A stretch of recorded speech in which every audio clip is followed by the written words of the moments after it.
Let's go on to Topic Tuesday. So this is an interesting one. This is something I had never heard of before I became a member of this community and started understanding about the aortic disease and just our whole aortic system.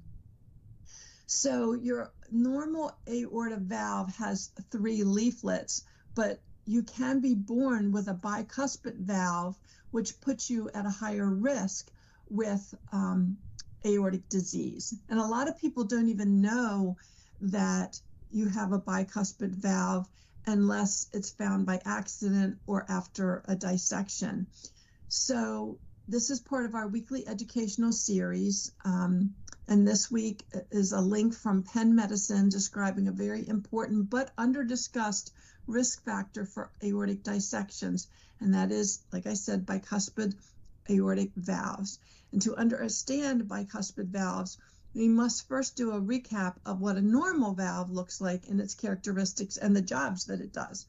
And in most adults, the aortic valve is tricuspid, meaning it has 3 leaflets, and they are called the right coronary cusp, the left coronary cusp, and the non-coronary cusp. So, and in a bicuspid aortic valve, there is a fusion between the aortic cusp, causing a less effective valve from which blood can flow.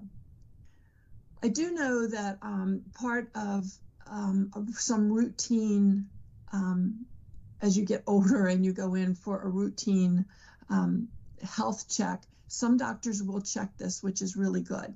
But bicuspid aortic valves are susceptible to many complications, including leaking, which is called regurgitation, or premature narrowing, and they can become stiffer, which is stenosis, both of which can cause the heart to work more and lead to eventually congestive heart failure.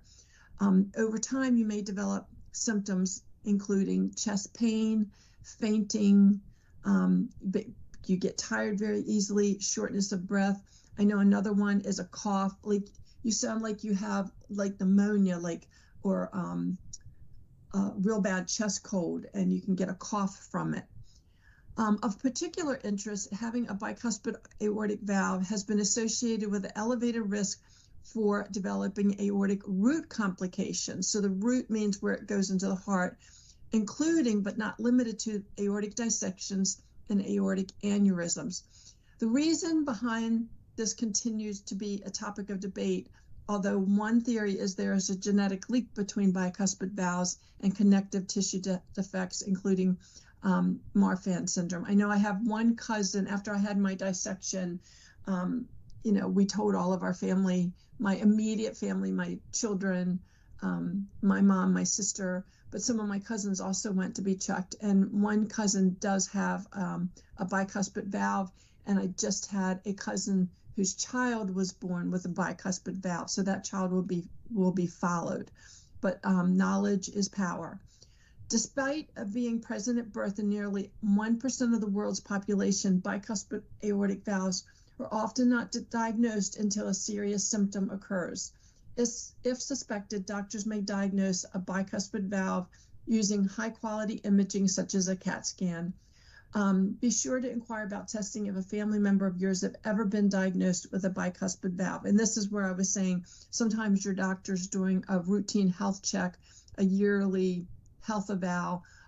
Your insurance, a lot of insurance will pay for this now. But there is a link that if you want to read more about the bicuspid valves and the risk and how to detect it, there is an article that's attached there. It really is not discussed enough. I feel like aortic stenosis is discussed even less, but it's very important. So there's your Topic Tuesday.